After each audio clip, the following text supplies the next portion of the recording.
À partir du verset 10, je prends à peu près la suite dans ce texte où vraiment un chapitre capital qui concerne la résurrection. Nous lisons jusqu'au verset 20. Par la grâce de Dieu, je suis ce que je suis. Et sa grâce envers moi n'a pas été vaine. Loin de là. J'ai travaillé plus que tous, non pas moi toutefois, mais la grâce de Dieu qui est avec moi. Ainsi donc, que ce soit moi, que ce soit eux, voilà ce que nous prêchons. Et c'est ce que vous avez cru. Or, si l'on prêche que Christ est ressuscité d'entre les morts, comment quelques-uns parmi vous disent-ils qu'il n'y a pas de résurrection des morts? S'il n'y a pas de résurrection des morts, Christ non plus n'est pas ressuscité. Et si Christ n'est pas ressuscité, alors notre prédication est vaine, et votre foi aussi est vaine. Et il se trouve même que nous soyons de faux témoins à l'égard de Dieu, puisque nous avons témoigné contre Dieu qu'il a ressuscité le Christ, tandis qu'il ne l'aurait pas ressuscité si la mort ne ressuscite pas. Car si la mort ne ressuscite pas, Christ non plus n'est pas ressuscité. Et si Christ n'est pas ressuscité, votre foi est vaine. Vous êtes encore dans vos péchés. Et ceux qui sont morts en Christ sont perdus. Si c'est dans cette vie seulement que nous espérons en Christ, nous sommes les plus malheureux de tous les hommes. Mais maintenant, Christ est ressuscité d'entre les morts. Il est les prémices de ceux qui sont décédés. Bien-aimés frères et sœurs, aucun article de foi n'est autant remis en question par la Bible elle-même que le fait de la résurrection. Paul, ici, dit, si Christ n'a pas ressuscité, donc si, il fait réfléchir, est-ce vraiment vrai? S'il n'est pas ressuscité, alors votre foi est vaine. Est-ce qu'on ne peut pas mettre quelques chaises devant et dans la rangée parce qu'on n'entend pas ça? On n'entend pas là-bas. Il y a un problème de micro. Si on peut. Oui, on peut faire quelques places. Et même dans le couloir, là, alors venez maintenant pour ceux qui ont des missiles, c'est vraiment le moment de bouger. Il faut que les personnes puissent aussi participer. Oui. Non, ça c'est bien parce que c'est décevant. Voilà.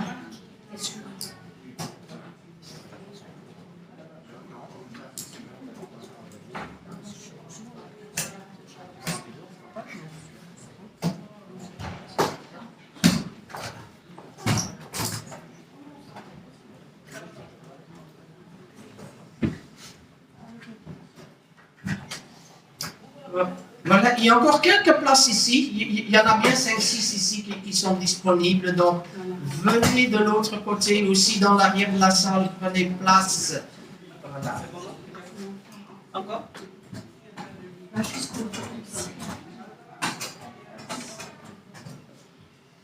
Alors, il faut venir maintenant.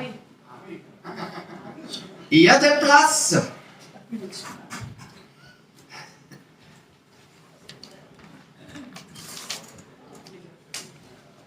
Ils m'entendent pas.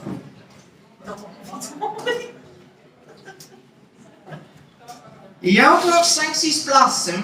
Venez maintenant.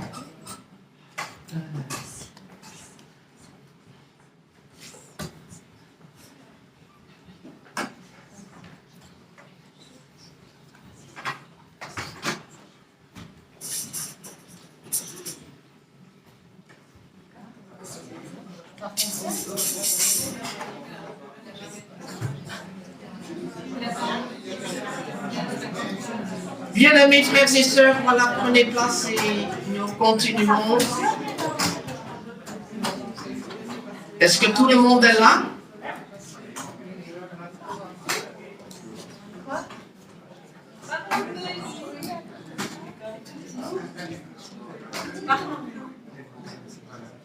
Non, venez maintenant.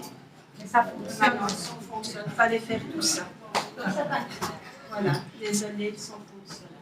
Eh bien, voilà, on va reprendre, bien-aimés. Voilà, excusez-nous, voilà, c'est imprévu, c'est un problème technique et nous aimerions vraiment que nos frères et sœurs à côté puissent suivre aussi.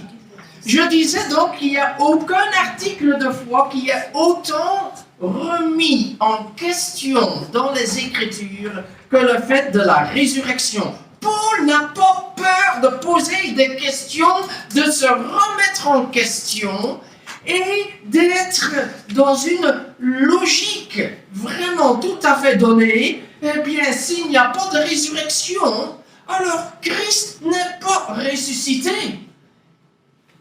Et là, il est dans une logique pour dire, mais peut-être que c'est vraiment alors.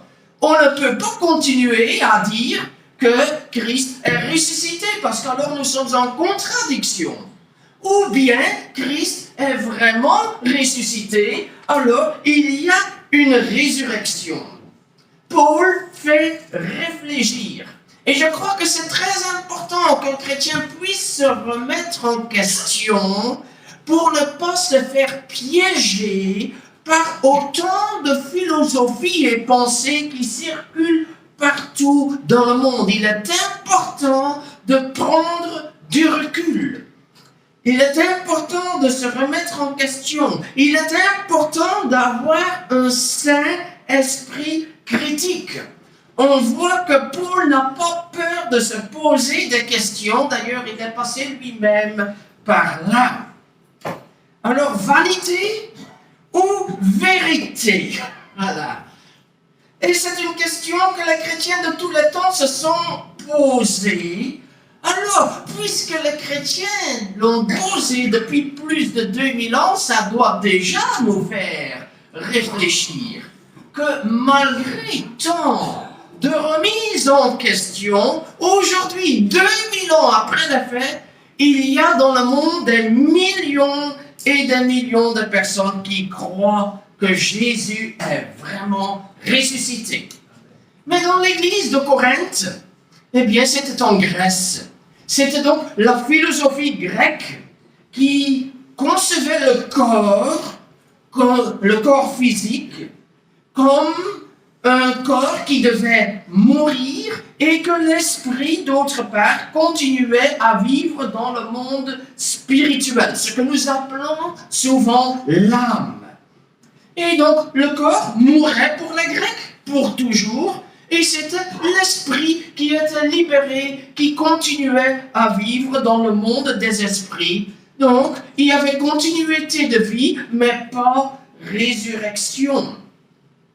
Et on sait qu'à cette époque-là aussi, à Corinthe, comme dans tous les cimetières et partout, même depuis des siècles, les gens savaient que les cimetières étaient toujours pleins.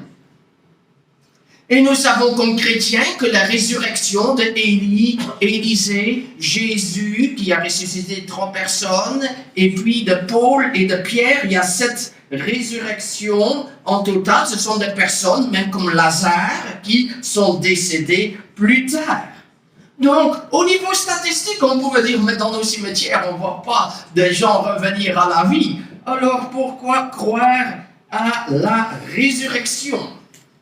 Et aussi au niveau médical, on va dire, quand le sang n'a pas circulé depuis 5 ou 10 minutes, selon les circonstances, alors les organes commencent à se dégrader, commencent déjà à se décomposer, meurent lentement. Alors il n'y a plus moyen de revenir à la vie, même par la science médicale la plus poussée. Ah non, il n'y a pas de médicament, il n'y a pas de chirurgien qui peut te faire revivre. À moins qu'il y ait autre chose de plus fort qu'on appelle un miracle. Il y a donc de bonnes raisons pour ne pas croire à la résurrection. Allez vous promener au cimetière de Wavre et vous trouvez autant de bonnes raisons pour ne pas croire à la résurrection qu'il y a de tombes. Et même parmi les disciples de Jésus, eh bien, il y avait un certain Thomas qui n'a pas pu y croire. Est-ce que Jésus l'a repris là-dessus? Non. Jésus comprenait que ses disciples aussi ne pouvaient pas croire à la résurrection. Et Thomas, il avait dit, ah bien, ressuscité. Oh, si je ne le vois pas, si je ne touche pas, là où étaient ces clous, si je ne vois pas, je ne touche pas, je ne croirai pas. Voilà. Il était ouvert, mais il disait, mais alors donnez-moi une preuve, la preuve par excellence. Alors je veux le toucher, alors je croirai. Et Jésus le prend au mot. Et Jésus revient une semaine plus tard. Et il est présent là-bas. Thomas, viens. Message pour lui dire que toi, tu as douté. Non, pas du tout. Viens. Alors, regarde-moi. Et avec ta main aussi. Mes mains touchent-moi. Mon côté, mes pieds touchent. Et quand il a vu et quand il a cru, à ce moment-là, Jésus lui dit, ne sois pas incrédule, mais crois. Parce que là, il avait reçu la réponse dans ses recherches qui lui permettait de croire. Et à ce moment, Jésus lui dit, maintenant tu as eu la réponse que tu cherchais, maintenant je te dis, ne reste pas incrédule, mais crois. Et il y a un moment dans notre vie où nous sommes à la recherche, où le Seigneur nous donne une réponse, et à ce moment-là, le Seigneur nous dit, ne sois pas incrédule, mais crois. Et Saul aussi, il était très zélé comme juif. Et au début, est-ce qu'il a cru que Jésus était ressuscité? Ah non, pas du tout. Hein? Il a persécuté les chrétiens. Pendant plusieurs années, il n'y a pas cru. Il s'est rendu jusqu'à Damas pour arrêter les chrétiens, les ramener prisonniers. Et quand il était proche de la ville, là, Jésus s'est révélé à lui. Qui es-tu, Seigneur? C'est moi, Jésus, que tu persécutes. Jésus s'est révélé à lui. Alors là, à partir de ce moment-là, il a cru comme Thomas avait cru. Il est passé par ce changement de ne pas croire à croire que Jésus est vraiment ressuscité. Jadis, dans l'église à Corinthe, certains n'arrivaient pas à croire à la résurrection. Aujourd'hui, dans les églises, il y a des chrétiens aussi, notamment protestants libéraux, mais pas tous, les témoins de Jéhovah et d'autres encore, qui ne croient pas à la résurrection du corps de Jésus. Pour eux, c'est seulement l'esprit qui est ressuscité. Et pour eux, la résurrection, dire Jésus est ressuscité, eh bien, c'est dire c'est l'esprit de Jésus qui nous visite et il ressuscite dans notre pensée. Justement, ce n'est pas cohérent avec le passage et tout ce que Paul relève ici. Il est intéressant à relever qu'aucun disciple ne s'attendait à la résurrection de Jésus, que les femmes ne comprenaient pas, que les disciples au début étaient incrédules et qu'il fallait que Pierre et Jean entrent dans le tombeau pour qu'ils commencent à croire. Et plus tard, Thomas le sceptique, et plus tard, Saul le persécuteur. Et on voit ce mouvement de ceux qui ne croyaient pas à ceux qui y ont cru. Et ce mouvement, nous le voyons encore aujourd'hui, et nous le voyons plus particulièrement parmi ceux qui essayent de démontrer que la résurrection ne tient pas du tout. Au 19e siècle, il y avait un avocat américain, Lewis Wallace. Un avocat qui disait, comme avocat, je suis bien placé. Je dois avoir des arguments solides à niveau d'un tribunal, donc je vais démontrer que Jésus-Christ n'est pas ressuscité. Il a commencé à écrire un livre dans ce sens-là, et en faisant ses recherches, il s'est rendu à l'évidence, il est devenu chrétien. Et c'est lui l'auteur d'un fameux film. Vous voyez lequel? Ben-Hur. L'histoire de Ben-Hur vient aussi de sa plume, Lewis Wallace. Et puis en Angleterre, il y avait l'écrivain Frank Morrison qui voulait réfuter la foi chrétienne et qui a finalement écrit un livre, La résurrection, mythe ou réalité. Voulant prouver avec des faits que Jésus n'a pas ressuscité, il a abouti au résultat contraire. Et il y a 40 ans, c'était le tour à un journaliste du Chicago Tribune, Lee Strobel, parce que son épouse était devenue chrétienne, voulait prouver qu'elle était une illuminée. Et rien, qu'est-ce qui est plus facile que de démontrer que les morts ne ressuscitent pas? Donc il a commencé à se dire, je vais lui prouver que Jésus n'a pas ressuscité, et comme ça, elle abandonnera vite sa foi chrétienne. Et il a commencé à contacter des docteurs en théologie, en médecine, en plusieurs spécialités. Et finalement, on s'est rendu à l'évidence que c'était du solide. Et ce n'est pas sa femme qui a abandonné la foi chrétienne, mais c'est lui qui un jour a capitulé devant Jésus-Christ, le ressuscité. Ce mouvement de ceux qui cherchent sincèrement pour réfuter la foi chrétienne et qui reviennent à l'attitude contraire et qui se tournent vers Jésus-Christ est une démarche tout à fait intéressante et qui démontre que la foi chrétienne implique aussi notre intelligence.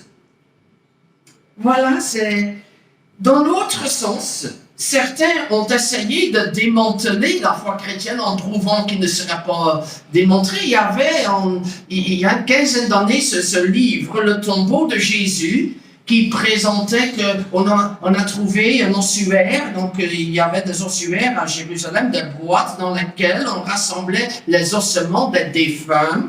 Et on aurait retrouvé les ossements de Jésus. Un grand livre, un grand film, et les auteurs ont gagné des millions. Et puis après, il y avait des hommes de science qui ont étudié le sujet, et notamment un professeur d'Israël, Stéphane Pfann, qui est spécialisé dans les inscriptions anciennes en langue hébraïque et autres, donc vraiment un universitaire qui a comparé un tas d'inscriptions que voilà, ça ne correspond pas à ce que vous racontez cela. Donc la science est venue démentir la soi-disant explication de ceux qui voulaient dire on a trouvé les ossements de Jésus-Christ. Nous vivons dans un pays où on parle beaucoup du libre examen. Eh bien, j'aimerais vraiment que chacun dans notre pays applique le libre examen au sujet de la résurrection de Jésus-Christ. Pourquoi ne l'appliquer que dans certains sujets qui nous arrangent et l'exclure d'un sujet qui nous dérange? Voilà. Alors, j'invite vraiment toute personne à examiner quels sont les faits relatifs à la résurrection de Jésus-Christ. C'est vrai que chacun a une certaine prédisposition, a une certaine position du départ, qui chacun peut nous fausser, mais on demande uniquement d'être intellectuellement honnête en étudiant la question. Et là, il y a des choses qui peuvent se passer, parce que celui qui est intellectuellement honnête est aussi quelqu'un qui est prêt à changer et aller de l'avant sur un chemin qu'il n'avait pas soupçonné au début. Alors nous revenons à notre passage. Paul dit que Jésus est ressuscité d'entre les morts. Ce n'est donc pas une résurrection juste en pensée, mais c'est vraiment le génitif, c'est le d'entre les morts. Donc c'est vraiment le corps le mort qui revient à la vie. Et le verbe grec qui est employé, c'est anistémie, donc qui donne le mot aussi résurrection, anastasis, qui dans la langue grecque est un mouvement du bas vers le haut. Et c'est un verbe qu'on emploie de quelqu'un qui est couché, qui a dormi la nuit et qui se lève et qui se met debout. Donc il faut qu'il y ait quelque chose en bas qui se mette debout. Donc le corps de Jésus était couché, là dans la tombe, il y avait un endroit où les corps étaient placés pendant toute une année, le temps de la décomposition, et il fallait que, donc, ressusciter, c'est le mouvement d'un bas vers le haut. Et c'est donc le corps d'entre les morts qui ressuscite. Il le place clairement dans un contexte vraiment littéral, physique, ce qui est tout à fait cohérent à la pensée juive et notamment pharisienne. Et Paul était de souche pharisienne et il atteste dans les actes, voilà, c'est à cause de la résurrection que je suis mis en jugement. Il prend vraiment, il confirme sa foi en la résurrection. Et donc dans l'Ancien Testament, on a cette vision de la vallée des ossements de mort qui symbolise tous les ossements du peuple d'Israël qui vont être recouverts de nerfs, qui l'esprit soufflera de vue, qui vont prendre de vie. Donc là, on voit que ce n'est pas juste une résurrection en esprit, bien que l'esprit vienne donner la vie, mais qu'il y a une résurrection corporelle. Et aussi dans les évangiles, quand on voit la résurrection de Jésus, notamment dans l'évangile de Jean, est précédée de la résurrection de Lazare. Quelques semaines plus tôt. Les 40 ans, c'était pas loin. Mais c'est Lazare qui est ressuscité. Et quand on a enlevé le rocher, alors on a tous senti les odeurs. Ça fait 4 jours. Ils sont déjà signe manifeste de la décomposition. Et Jésus crie, Lazare, lève-toi. Et il se lève et il sort du tombeau. Et là, on voit un miracle. Il sentait. Son corps était en décomposition. Nous voyons que le mort se lève, que le mort revient à la vie, que Lazare est là. Ça, c'est la résurrection, anastasis en grec, même mot employé par Jésus. Il y avait le corps de Jésus, mort le 3e jour, ses organes en décomposition. Même miracle de Dieu, Jésus-Christ s'est levé. Et là, il y a donc un parallèle entre Lazare et Jésus. Avec cette différence que Lazare est revenu à la vie pour mourir encore. Tandis que Jésus est revenu à la vie, et le texte nous le dit, comme prémisse de ceux qui sont décédés. Alors sa résurrection ne va pas être une résurrection pour mourir encore, mais c'est cette résurrection glorieuse, où le Seigneur transforme notre corps mortel en corps immortel, encore glorieux. Et en cela, Jésus est le premier. Et en cela, la résurrection de Jésus est gage de notre résurrection. Bien-aimé, le mot « évangile » qui est employé dans le premier verset de ce chapitre contient 2 éléments essentiels. Tout d'abord, Christ est mort pour nos péchés. C'est la croix. Jésus a donné sa vie à la croix. Il a pris notre condamnation pour lui. Et deuxième élément, il est ressuscité le 3e jour. C'est la meilleure nouvelle qui existe dans le monde, car c'est un fait unique jusqu'aujourd'hui, mais qui ne le restera pas, car il y aura le jour où Jésus viendra et où les morts ressusciteront. Mais il est les prémices et nous suivrons son exemple. Mais quelle victoire! La mort est vaincue. La victoire des victoires est là. Jésus-Christ l'a acquise. Il est vraiment ressuscité. Et Paul tient tout son langage pour dire on ne peut pas avoir un double langage et dire il n'y a pas de résurrection et Christ est ressuscité. Non, c'est l'un ou l'autre. Il a une logique comme Calvin. Voilà. Mais je vous ramène à, vraiment à ce choix à faire. Et pour dire à nous, notre foi n'est pas vaine, car Jésus est vivant. Quelle bonne nouvelle! Quand tu partages l'évangile à ceux qui vivent autour de toi, c'est pas seulement dire Jésus-Christ est mort pour tes péchés, mais les gens pensent que Jésus est quelqu'un d'il y a 2000 ans, dépassé depuis longtemps. Mais pour le disciple, Jésus est là.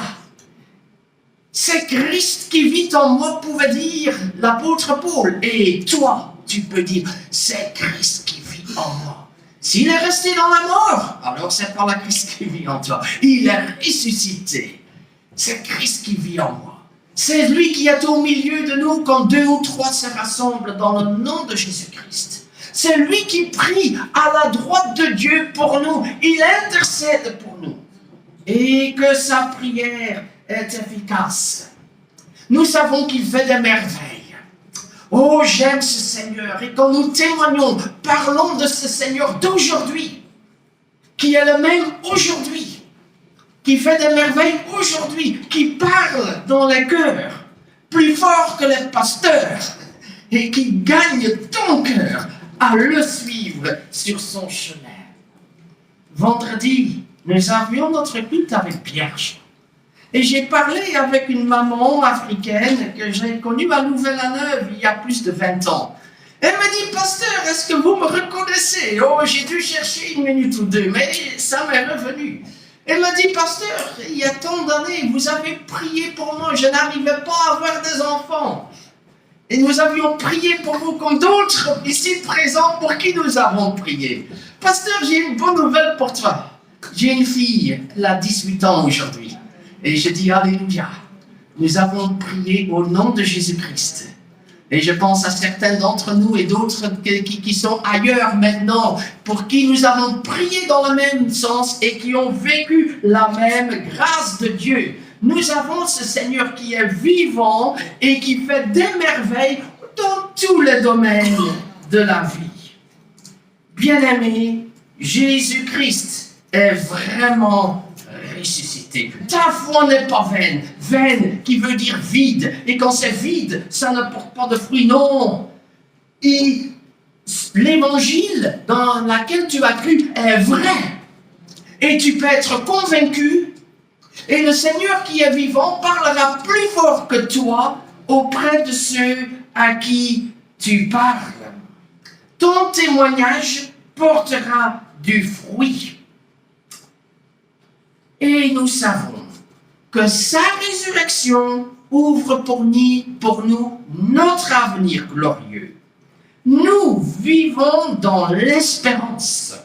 Grâce à la résurrection, nous savons que cette espérance éternelle est tout sauf vaine. Amen.